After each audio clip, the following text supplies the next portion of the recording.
I'm welcoming Zoran. Yes. Welcome. You've seen us Thank dance you so together. much. Now we're So we're shifting now the chit-chatting. roles. Yeah, I don't know what roles we've got. We've got no specific roles, but I think Right. I think what we share is that we are kindred spirits, as I said before. We lead our life in a certain way and from certain values and a certain way of being. And as I'm not a professional psychologist, or I don't think I'm anything professional, but I can say with my heart, my hand on my heart, that I have 3 fabulous kids who I totally love. And I think they're fucking awesome. I think all of them are awesome. And I'm really excited, thank you, and I'm really excited to watch them grow to be the best people that they can be on this planet Earth. And I know that Zoran shares this with me. Yeah, I have 2 fucking awesome kids as well. And by the way, anyone who has kids in here Are has also fucking awesome kids! Yeah. And you just gotta see it, okay? It's really important. And so And- that's why we're having this And conversation. if you don't have children you want to have, then they will be. Awesome! Fucking awesome! No, it's super important. And even if you adopt kids, everyone, so I think a lot of you guys have been in the tent already for the last couple of days, last 2 days. I think a lot of you have learned that we actually have a lot more agency and power in who we are. We have a lot more control in how we want to live our lives than most people give us. We live in quite a disempowered world where we actually are constantly giving away our power all the time. And we do it in the medical world, we do it in relationships, we do it in every way possible.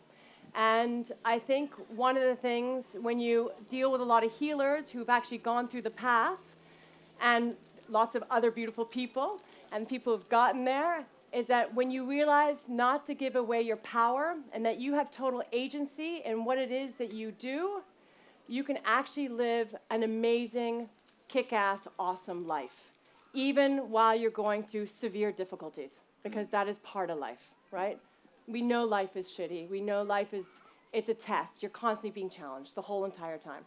So now let's turn on to our kids being challenged and us being challenged looking after our kids.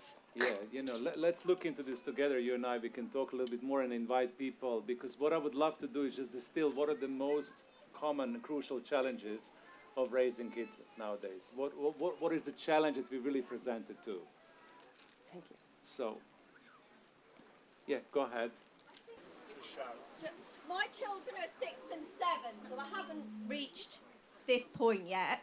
But obviously, to a certain extent, I have with the access to what do you call the TVs, all this Social media. Social media, but also the fact that with TV, years ago it was just terrestrial. When I was growing up, 4 or 5 channels. But now you've got Netflix, you've got Amazon Prime, so just the level of accessibility and being able to police that, and YouTube and all the rest of it, and phones, and they haven't had a phone yet. And I just think, like you were saying about suicide, like children and teenagers accessing Facebook, that kind of comparison. Even as an adult, that's difficult, but as a child to be exposed to that level of they're doing that and then getting bullied. And so I think it's lovely. I'm just enjoying my children being children, and I'm probably guilty of keeping them in a little bit of a bubble because I never have the news on. I grew up with EastEnders and Den and Angie rowing and things, and I think it kind of had a bit of an effect on how I viewed relationships, so I've kind of filtered all of that out.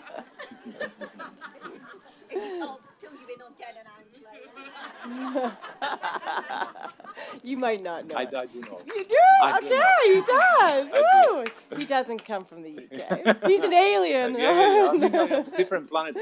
Different We planets. still follow, That's the UK good. television. It's good quality. Very good quality. Yeah, it's Down on Earth, entertaining. it's very good It's quality. really, Yeah, really it's very good entertaining. quality. So But, social media and challenge, right? And the amount of information that kids are exposed to. That's one big challenge for all of us, right? Anybody raise your hand if you agree? Wonderful. What else? It's our challenge at this moment in time. Please pass the Tessa? microphone. Let's see if it works if you pass the microphone now. This one, right? Rainbow. It's a rainbow. Beautiful rainbow. All right, go ahead. just the exposure to just food everywhere you go. You're sitting in the supermarket, it's 95% crap. Yeah. How do you keep kids away from that, Yeah. yet still allow them to socialise with their friends and not be the only weirdo who's not allowed to have this, this and this? No, They're beautiful, not the only beautiful. weirdo. No, So no, and also I would say that probably falls. Well, you think, well, these all fall into addiction, but yeah. totally. Yeah, So sugar. we have social media, we have food. Okay, what else? You need to go around. Tessa, just walk around and you'll find people. Thank you.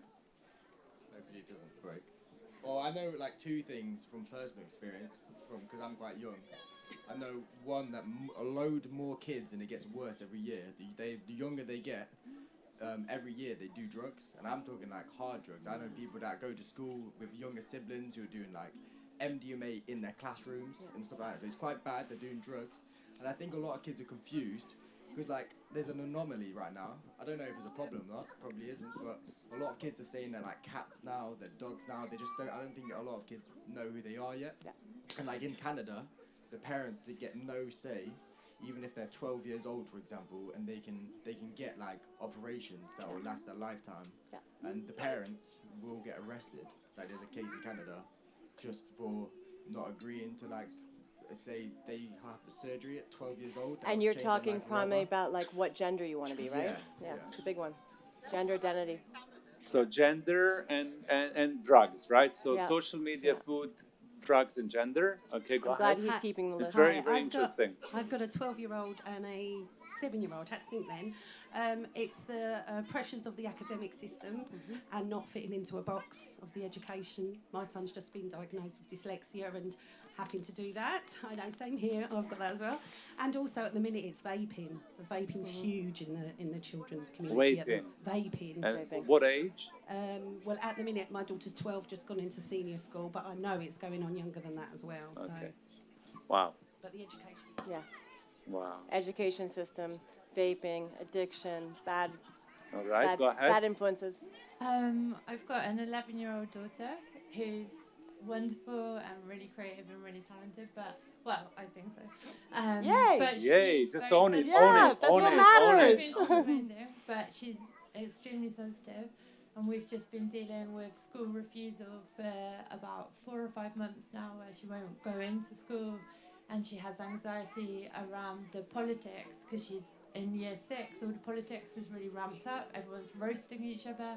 You've got to have quite a tough skin, and she just doesn't want to deal with it. So she's just checked out, and she won't go. And we've like battled with it every day, and it's been a real issue. And apparently, it's massive across the country at the moment. Kids checking out. Can I respond to of that? course, Can absolutely. Is it because I have a beautiful daughter who is 14, but she has a syndrome, and so she has this very rare syndrome called Rubenstein-Tabby.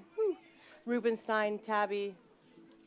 I forgot the name of the syndrome, but it's a very rare one, and a big part of it was not knowing what was going to happen to her. And when we had to go through year 6 and the stress and the pressures and whatnot, we had exactly the same thing. And we had exactly the same thing of not knowing where.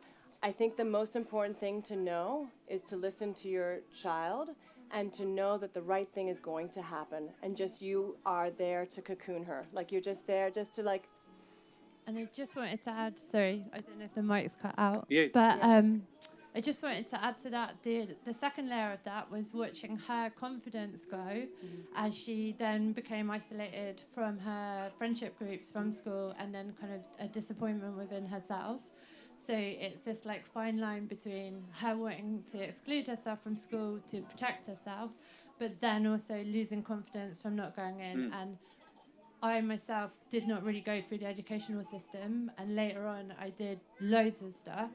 And so I do believe that it's not necessarily important to go through it, but I just felt sad watching her feel sad that she was checking out and trying to find an alternative kind of route for that. How old is she? 11. Okay, cool. So and then I would summarize that as experiencing challenges. Yeah. And how do you deal with challenges as a parent? Exactly. When you see your kid going through a challenge, how do you deal with that? Yeah. Thank you. Yeah. Thank you for sharing. Who's going next? Go ahead. I think, is it working? Yes. Yeah. I think that the current education system is basically not addressing anything that our kids are going to need in the future. I don't know how we fix that, but if there are alternatives, I'm certainly curious to know.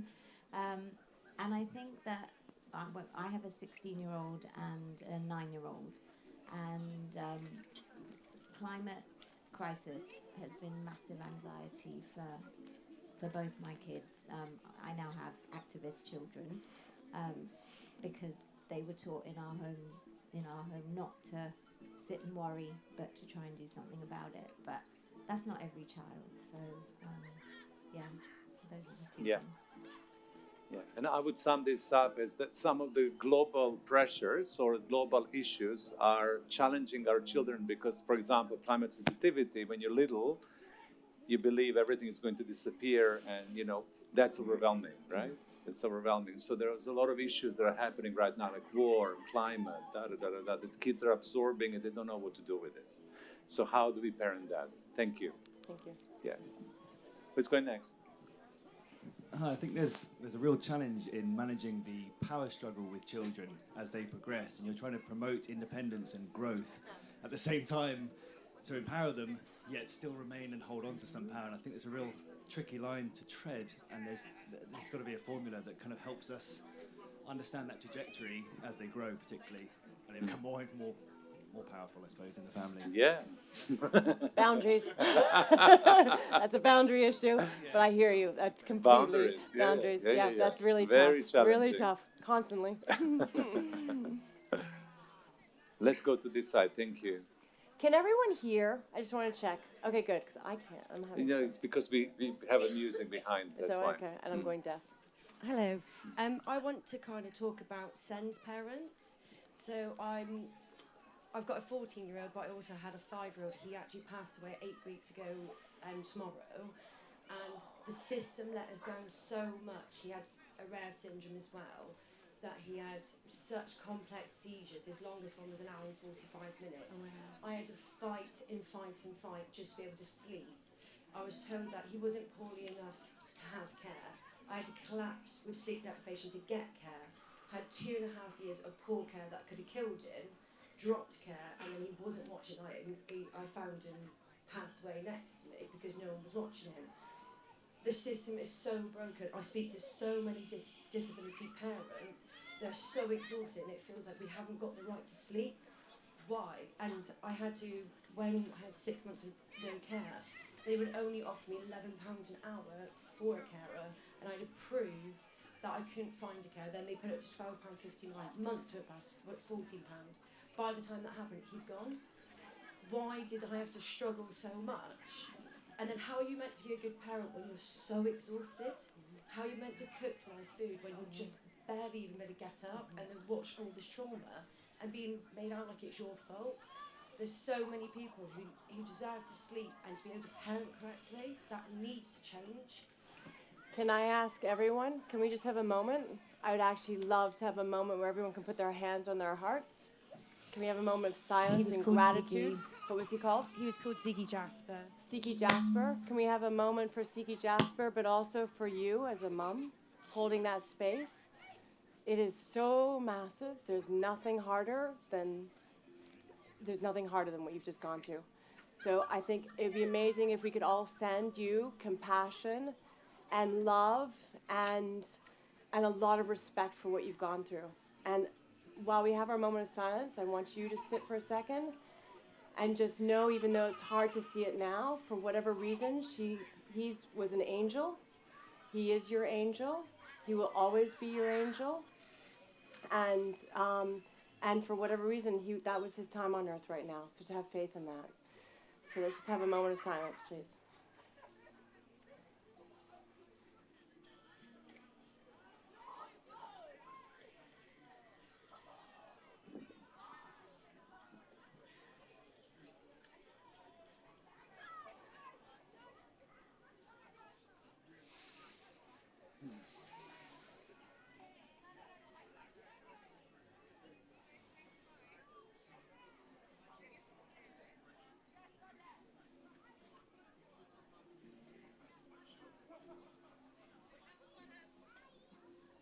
Mommy of is it Jasper?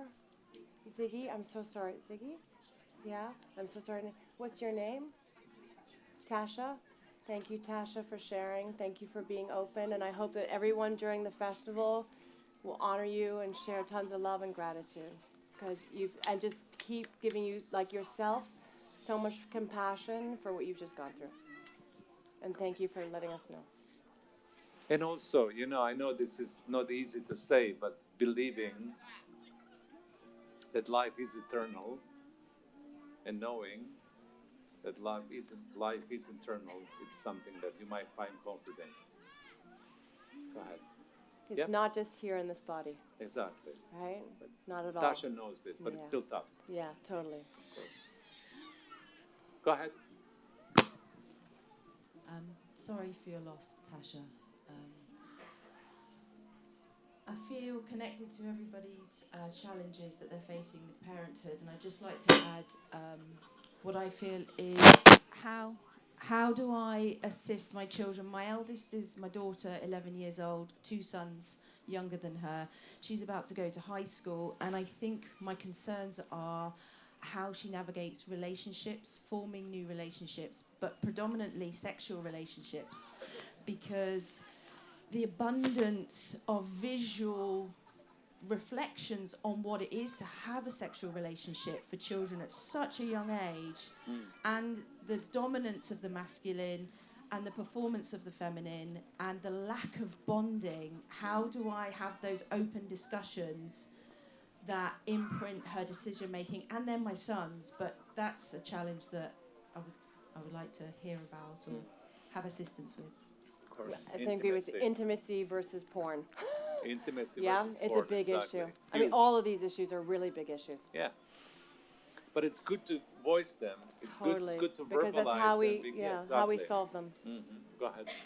Hi, I'm Miriam. I had Can you put your mic closer? postnatal depression at 6 months. So I had a fantastic time all the way through my pregnancies, and then at 6 months, and at the time was then put on antidepressants, and then after my second child, they thought it would be beneficial for me to go on a mood stabiliser as well on an evening. So I take an antidepressant in the morning, mood stabiliser in the evening, and it's only recently that I've realised it's possible that I don't take these medications anymore. I've been on them for 8 years. So I've done 447 days, no alcohol, and I've reduced my morning antidepressant, and I know it's possible to come off all of it.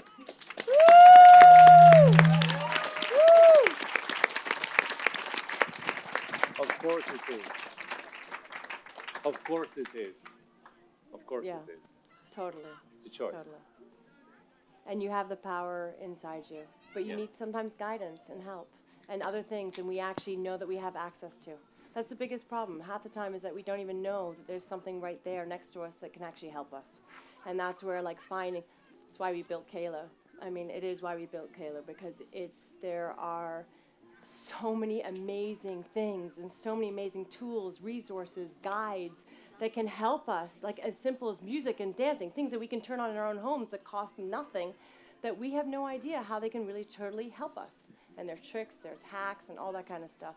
So well done you. You've done step 1 and then step 2, step 3, there's many steps, and you're on the way to owning and coming back into yourself. I mean, I'm not a negative medication.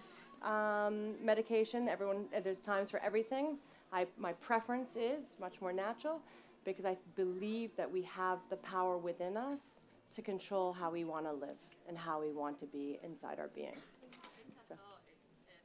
If I lived on my own with cats, then I'd be okay. I don't need them, and I need these for the life that I've chosen. But actually, I know there's enjoyment to be found without the numbingness of 8 years. Yeah. So you're on a beautiful journey of self-discovery, baby. Woo! And it's really a beautiful one. So it's a journey. It's a journey. Of course. I'm raising 2 boys on my own, and unfortunately for the older boy, the void filled by his dad, his not having a father figure, is being filled by Andrew Tate, as it is for a lot of boys of that age. And I can't be more mum to make up for him having a crap dad, basically. Yeah, I actually don't know who Andrew Tate is either. I do. You do? He's more informed. I don't know who he is, but I don't know anyone. He's basically an influencer, but he's a misogynist. He promotes toxic masculinity. He tells men that you're a real man if you have a sword in your home. Carrying a sword makes you a real man. He's currently being held in Romania on charges of trafficking and sexual exploitation. Okay, enough. You know enough. Oh yeah, okay, enough. I don't need to hear about it. Toxicity. Whew. Out there. So that's okay. Okay, we'll help. So how to deal with the influencers that you don't agree with, right? When you raise your kids, because they're exposed to Instagram, social media, they need to have father figures or masculine figures, so they come into their attention. So what do you do then? How do you navigate that, right? Is that the question? Yeah, thank you. Hi.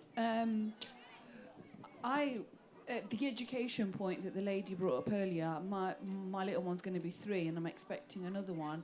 And to be honest, I don't want to send them to school. I want to figure out a homeschooling method that doesn't mean that I'm always going to be the teacher, if there's a way.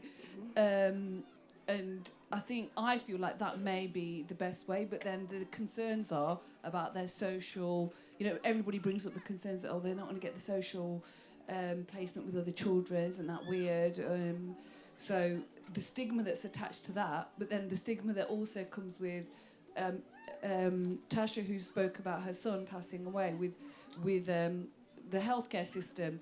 I chose not to vaccinate my daughter, but I feel like I'm really being pressured and being told what a bad parent I am for not having vaccinations, whereas I prefer to have a natural path of medicating her or my future child as well. And how can we break free from, that horrible doctor's appointment where they go, so you're still not vaccinated, child? How do I just say, just fuck off? Just say fuck off. I would say that sounds like sovereignty. Yeah. Yeah, I think that's about sovereignty. Yeah, claiming your sovereignty. You have, authority over your life, over your choices, over your decisions, not the authority outside of you. And it's tough sometimes to be a trailblazer, but who the fuck cares what anyone else thinks? Yeah. You know what's right inside of you. You follow your heart and you go for that. Yeah. And I think we're definitely people who've done everything completely differently. We have not done the typical. But also when it comes to the system mongering, because I didn't vaccinate my kids and I was in the same situation when the system scares you off and makes you feel guilty because you made a choice which is not compliant to the system, that you believe it's the right choice for you. So we're not saying vaccination is good or bad. You make a choice. No matter what it is, it's the right choice for you. But then you have system that it's pushing you to feel bad about yourself. So how do you stand up and be strong and sober and say, this is my choice, this is what I believe, fuck off. Like if you saw the ocean, I don't know if you were here for the Ocean Goddess session, where she was just like, in the end you live life once in this lifetime. And, live it on your own values, in your own ethos. Yeah. So that's sovereignty. Of course. Okay, so I think we've got. Just one. Yeah. Oh, good. Yeah, okay. A few more. Yes. Mine isn't really a question. It's just a few thoughts. A few things. Share. So I've got a 30-year-old who I single parented, and he's fabulous. But he has he's had to live in the world that I guess everyone believes that we live in. One of competition and self-doubt and all those things. I've also got a 9-year-old, and I'm going to do things differently this time. And some of the things that have come to me is that one of the best things you could teach your children, no matter how old they are, is critical thinking, how to analyse everything they're told, challenge everything they're told, whether it's in school or whether it's on the social media, whether it's influencers, and to look and research the opposite evidence. Yes. So one example was Andrew Tate. I hadn't heard of him before. I don't really watch the news. I don't like being told what to believe. And I follow various people on podcasts, and I ended up falling upon an interview between him and who's that American journalist that's just been sacked? Tucker Carlson. Yeah, Tucker Carlson. Yeah, and yeah. watching that video undid everything I thought about Andrew Tate. Even though I still don't know what to believe, now I have both sides to make my own mind up. And just to teach them what propaganda is and how marketing works. And then I think you've probably armed them the best you can to get through life. Exactly. So just Thank to you. highlight that, critical thinking, discernment, researching opposite, not only going for whatever it's presented to you, but seeking to understand and educating them to seek to understand so they can make informed decisions and choices, right? Thank you. That's already solution. Now we're shifting into solutions, right? Totally. That's the fun bit. Do we have time for one more? Yes, of course. How can we cultivate spirituality with children? Love that one. Yeah. Now, though, I'll tell you just one first trick is connection to nature. Okay? We can go back into, but nature is spirituality. So, but we can go. Yeah. I can go deeper just into it. Go for it. But I mean, as simple. Okay, I'll give you an example of my story, because nature saved me. So when I was a kid, for whatever reason, I couldn't speak, and I'm severely dyslexic and ADHD, but they thought I was mentally handicapped. I was a total fuck up. They didn't know what to do with me. I was sent to every single, I don't know what, tutor, doctor, everything. I was also blind in one eye, half blind in one eye. So I had all these issues going on. I really wasn't functioning. And I wasn't doing well in school, and I wasn't doing well at home because I had a very high-achieving family and with a lot of very academic siblings, and so I was totally the black sheep. So anytime I spoke, they all spoke on top of me. I could never find my words. Sorry for the long story, but the reason why I say it is because my savior was nature. I would go out into nature and I would connect with the grass blowing in the wind. I would connect with the clouds blowing. I would connect with the trees shimmering. I'd connect into the water and knew that the water was washing me and cleaning me. And I literally started speaking to nature, and it was my God savior. Because it was the only thing that didn't talk back to me, didn't criticize me, didn't say I was a shit or whatever the hell they wanted to call me. And it's such a beautiful and easy connection. You just got to be in nature. You got to be walking in the trees. And it's your language that you choose to use around them, so they can start connecting to the language. And happy to help. It's where shamanism is actually really beautiful because it's quite simple. And really, the roots of shamanism it's really about being connected to nature. Your God is nature.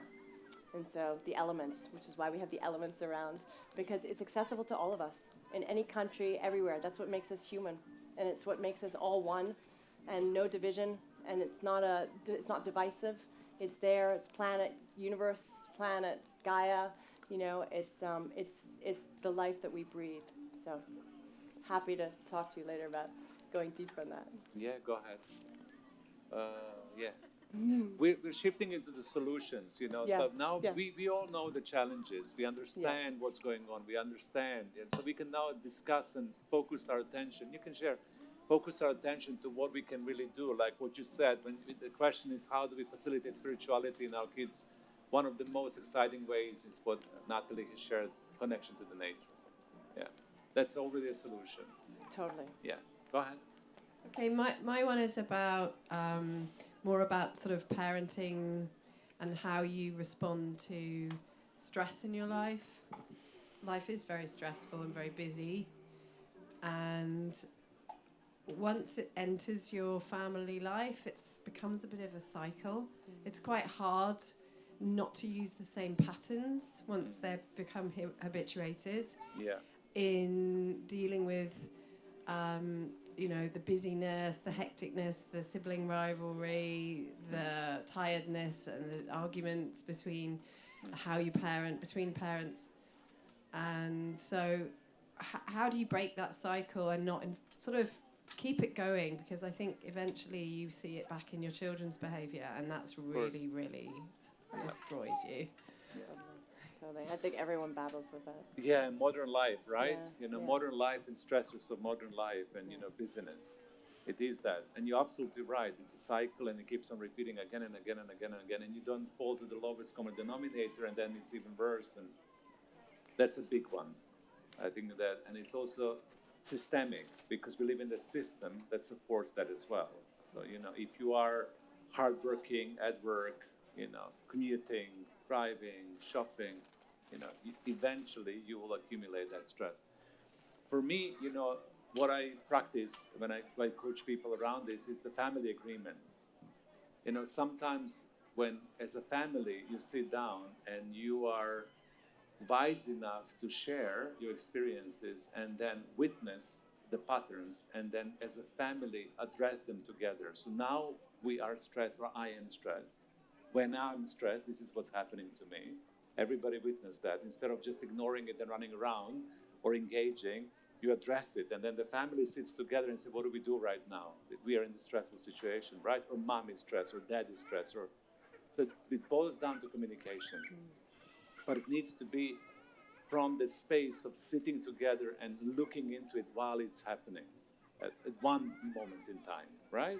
And then really anchoring family into communication and giving them the tools to be able to address it as we go along. Otherwise, it just spins and spins and spins. So witness, you see what I mean? Behavior. So And to go with Zoran's saying, it's like also, it's so important to just be open and vulnerable, and to say, I'm really stressed out right now. So we have moments where we're stressed and we have moments where we're full love. I know, 3 kids, business, and an amazing husband, and I'm juggling everything, and it's really, really tough. And I have to tell them all the time, I also apologize, I know that sometimes I'll be stressed and the whole thing. So having that communication is so important where everyone understands. So it's open on the table. I'm really just going through a really stressful moment. And then it means that they potentially can hold the space a little bit also and just know.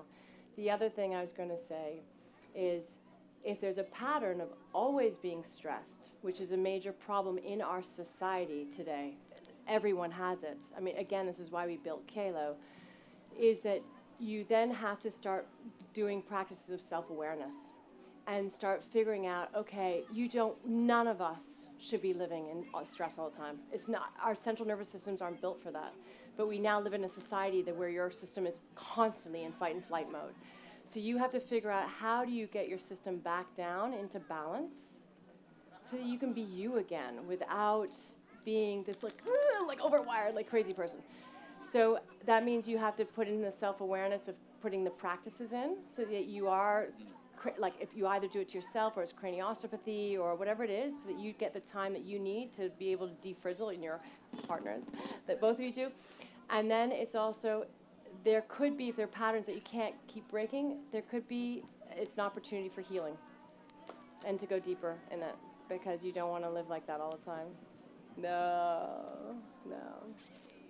Yeah. So we are shifting into the solution. So Totally. Again, that's the first solution, connection to the nature. The second solution, family agreements, family constellation, being honest, being open, being vulnerable, breaking the patterns, giving kids tools, and allowing children to be open and vulnerable with you as well. So that's response to stress. And when you communicate with them, they learn to communicate with you too. Yeah, exactly. So that I think the most important thing, I think that Zoran and I would say, the most important thing that you have to do with your kids is you have to listen to them, and you have to make sure that you are their biggest role model.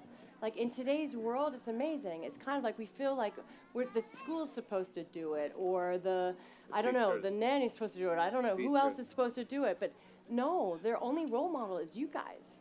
That's who they've got. So it's so it does mean, unfortunately for us, that sometimes we have to look at our own stuff and our own work so that we can learn how to really communicate beautifully with our children. And just by communicating with the difficulties, with whatever it is, you're teaching the kid everything.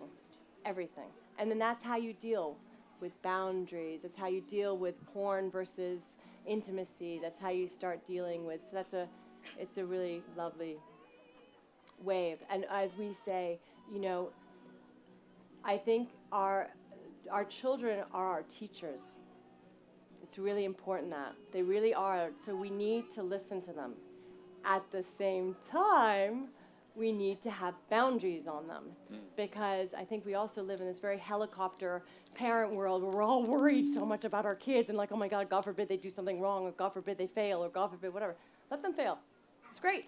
That's how you learn. Didn't you fail? Didn't we fail? I mean, I failed many times. That's how you learn. It's how you get resilience. It's how you, I don't know if that's power.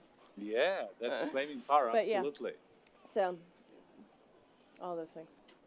We have one more person here, and then we kind of keep Yeah. on unfolding. Go ahead.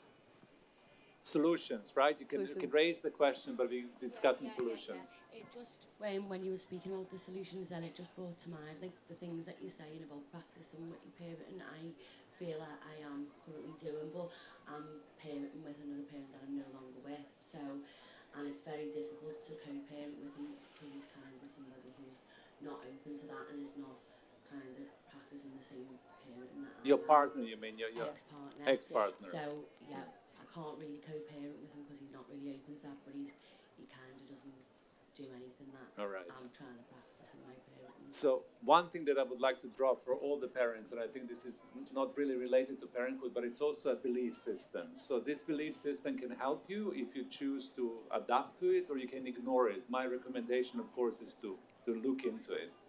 And the belief system is that I create and co-create my reality. With my thoughts, with my feelings, with my actions, with every step, every breath I take, I create my reality, right? That's first belief. The second belief is everything in my life happens from my learning and development and growth. So when you have those two beliefs, I co-create my reality, and everything in my life happens for my learning, then you can never be a victim, ever. So that means your ex-husband is your creation for your learning and development and growth. You cannot externalize your pain, and you cannot just blame him. Oh, I'm such a wonderful person, I'm a great parent, but my ex, fucking hell, he doesn't understand anything that I'm doing, right? He's an idiot. So if you keep on doing that, you will be in perpetual pain and suffering throughout all the time. You know what I mean? Because it's always going to be something that he's not doing right. And it's always going to be something and something more and something more. So it's much better to adapt to this belief. What am I learning from this situation? And how can I step into the next level of myself when this is teaching me something about me? You see what I mean? Yeah. Just to try it out. You don't need to believe it. It's not dogmatic that you must. Just try that perspective and see what happens when I have this perspective. And this is also in relationship, masculine, feminine, you know, the masculine way into parenthood, the feminine way into parenthood as well. Sometimes we disagree, you know, and instead of blaming each other, you know, let's look from this perspective, right? How would I approach this, and how would you approach that? Yeah. What can I learn in that moment instead of how can I blame? Yeah? And that goes to the system. So, you know, we talked about challenges of the system. If the system, educational, medical system, is there, what am I learning? How is that initiating me to step into my power, into my sovereignty, instead of saying, I can't do anything because the educational system is too strong and matrix is too strong, so I don't have any power, right? If you get into your power, what will happen then? It just means you have to be more creative. So, exactly. Right? So you have to be more creative and welcome that. So you have to be a creative thinker. It also means that when you're by yourself, or it could be while you could be married and you have very big differences. I think, again, it's about if you can be as good, like working from alignment as much as possible yourself, it's meant to be. The kid's meant to have this other polarity, and that's good, and they get to learn something else from that. So that's also like accepting that, okay, you can't change that person. So you've got to find your peace while you dance that. And as you find your peace and your strength, it'll be interesting to see how the balances change with the person next door to you. There was someone over there. Okay. Yeah, she's been. No problem.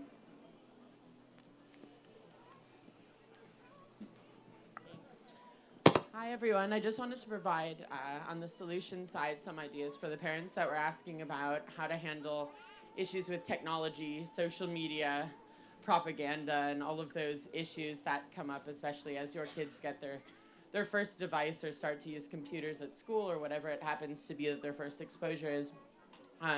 That's specifically what I specialize in, I have a charity that teaches kids what's called digital literacy. And so that's everything from what are your digital rights to cybersecurity protocols, how do you recognize a cyberbully and protect yourself from that, how to use digital empathy online so that even if you're anonymous, you can still have empathy for another human being on the other side, not become a cyberbully yourself, how you deal with all of those issues. So we talked about propaganda, marketing, negative influencers that are able to target your children. And so there are amazing resources for this that are actually really meant to help parents guide your kids, because a lot of the reasons why kids have trouble with these issues is because parents don't understand the issues ourselves.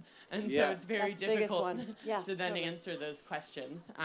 So there are a lot of resources online. There's a global digital literacy standard now as of last summer that is only starting to be implemented in schools. I think it'll take at least 10 years for it to get into schools all around the world, trying to help it happen faster. I don't think kids should be taught computers and be able to use their own phones without having some of these basic instructions. But if you can go to my website at ownyourdata.foundation, which is the charity's website, and it has all these different resources for parents and kids. And there's one particular curriculum which is amazing. It was made by a nonprofit called the DQ Institute, and DQ is like IQ or EQ. So instead of an emotional or intelligence quotient, it's a digital intelligence quotient, and it teaches you all these different elements in 8 to 10 hours, depending on how fast the kids go.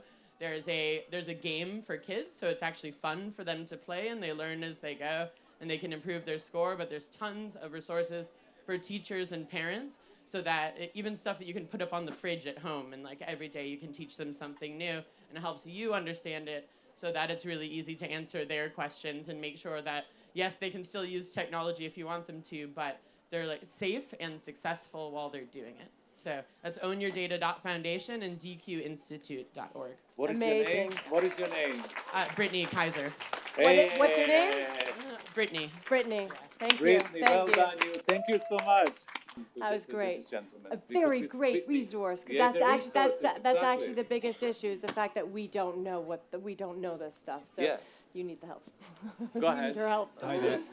I'm not sure if this question's already been asked, but I'm really interested to get your perspective on children as they kind of transition from their parents as their core attachment figure to their friends as their core attachment figure. As you know, as humans, we're kind of wired to seek one or two core attachment figures, and I've got a 9-year-old and a 10-and-a-half-year-old, and I'm already starting to feel the slight pull towards the peer group with my daughter.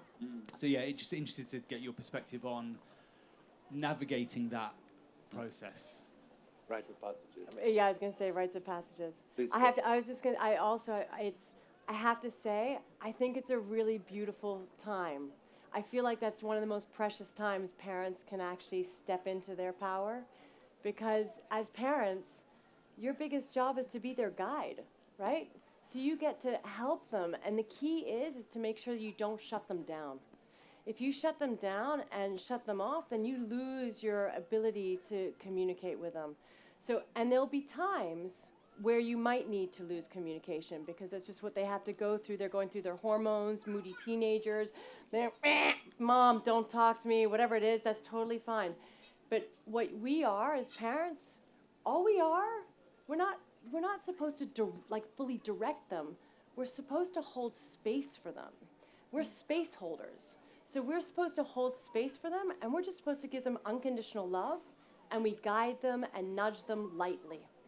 Because they have so much intelligence inside of them that they actually know what is true to them. And we don't want to do what our parents did to us, unfortunately, because that's actually why we need so much healing now in the world. We were so conditioned to be something that actually is not aligned to our true authentic being, that we do not want to do the same mistakes with our kids. I mean, look at us. I'm sorry, but half of us are in therapy looking for help and da-da-da.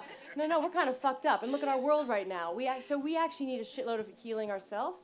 So don't do that to your children. And how you do it is you let them, you hold the space, you get the guidelines, you put the boundaries in. It's a bit of tough love.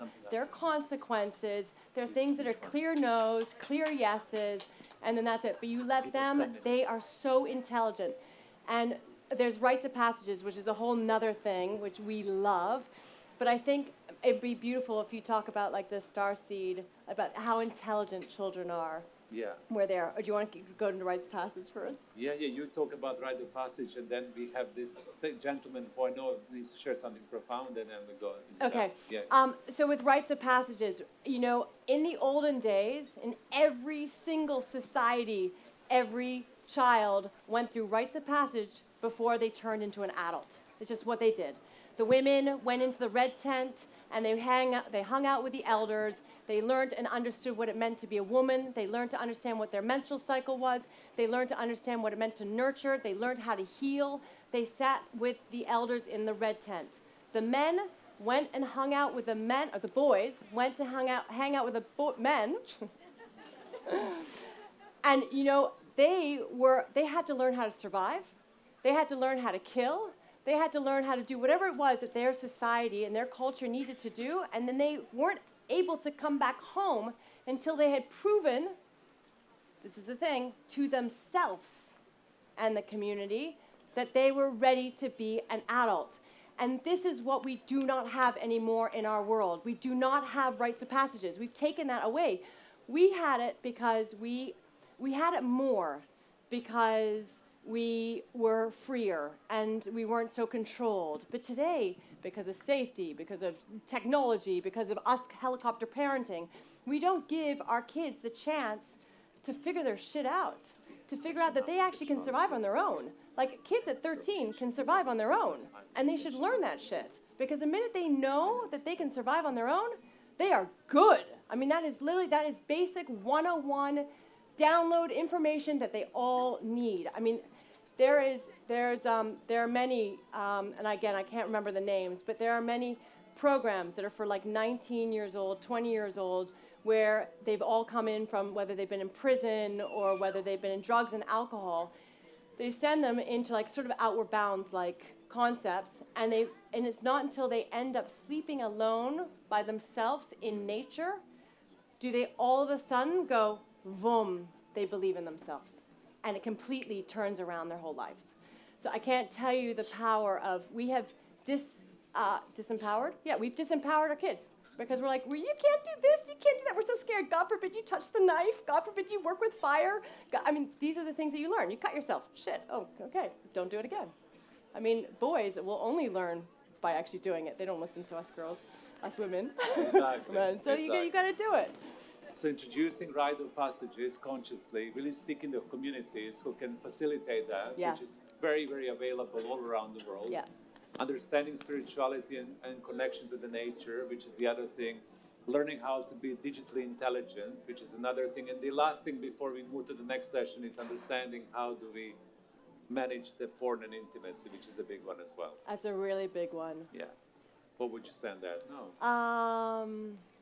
It's a really big one. I had the situation with my 13-year-old daughter who got completely, she came back from school in like, she couldn't even talk. And I was just like, what's going on? I'm quite energetic. And she basically got so made fun of, she was new at the school, for the fact that she had never seen porn before. And she's 13. It's like, what the fuck? Like, sorry, I don't even look at porn. Like, I'm like, porn is low vibrational. Sorry, happy if you guys want it and da-da. But I think so, again, we can't stop what's outside in the outside world. We can't stop, like, you can't say you can't watch your iPad, that's not going to fully work. You can put limitations and hours and all that kind of stuff. What you have to do is you have to start communicating with them intelligently again so they understand why it's not good for them, why it's like it's degrading, why it's like this is not what intimacy is about, why it's not what a relationship's about. It's like intimacy is about having a deep connection with each other. It's not about a transaction. It's not about that at all. It's about being able to be vulnerable. And again, it's something we struggle with. As we have stress in our lives, we've turned everything into transactions. And actually, as adults and parents, again, we have a problem with intimacy. It's the truth. And so it's something that I think as parents, we need to look at. Because if we can look at it, again, comes back to us, we need to heal ourselves in order so that we can really help our children. And there's a saying in all ancient wisdom, again, that if you heal yourself, you heal the 7 past generations and you heal the 7 future generations. And I cannot tell you how powerful and how true that is. The minute you are healed and you are fully aligned, you've broken those karmic contracts, you have broken whatever shit you're carrying, whatever conditioning, and you are then in your alignment in your being so that you can project beautifully, clearly with your gorgeous children, which you get to bring up into the world. How much fun! And then it becomes really fun. Exactly. Self-awareness. Self-awareness. Self-awareness. It's all about self-awareness. So as we need to move to the next session, I don't get me talking. I'm not the one who's telling you to stop talking. No. I don't have a. I don't know. They're waiting. One last Sorry. thing that I would love to mention to all the parents: research star seeds. Have you ever heard about the term star seeds? Star seeds. Okay, research star seeds. Look into the quality of the star seeds because this new generation that we are bringing right now, they are star seeds. And they require very specific methodology of education and teaching. We've discussed a lot of things forward, but if you do that, you will be very excited to know what's going on. And this conversation is going to continue on Kaylo as well. You know, we're really passionate about this topic. We want to support parents to become the best possible versions of themselves. So that we have kids who can do the best work on this planet to save the fucking planet. It's really important. Our kids do need to hear this. They do need to know that we do have a problem. I have a beautiful son who's like, anyways, vegan, da-da-da. The reason why there's so many people, by the way, we're so sorry, but there is a schedule screw up. So there was a schedule, our schedule, Russell changed the schedule and didn't tell us. So that's why. So we're just a couple minutes late. Yeah. But it's really, we want our kids to care about the planet in a positive way. We want them to know that they have the power within them to make a difference because they do. Because our actions make a difference. All of our actions, every single day, every single second make a difference. Do you step in to opportunity and positivity, or are you going to step into victimhood and I'm done and I don't know where to go and I'm lost? And I say, step into your power, babies, you beautiful beings, and fucking make shit happen. That might mean you have to change things, but that's what you're going to do. thank you so much.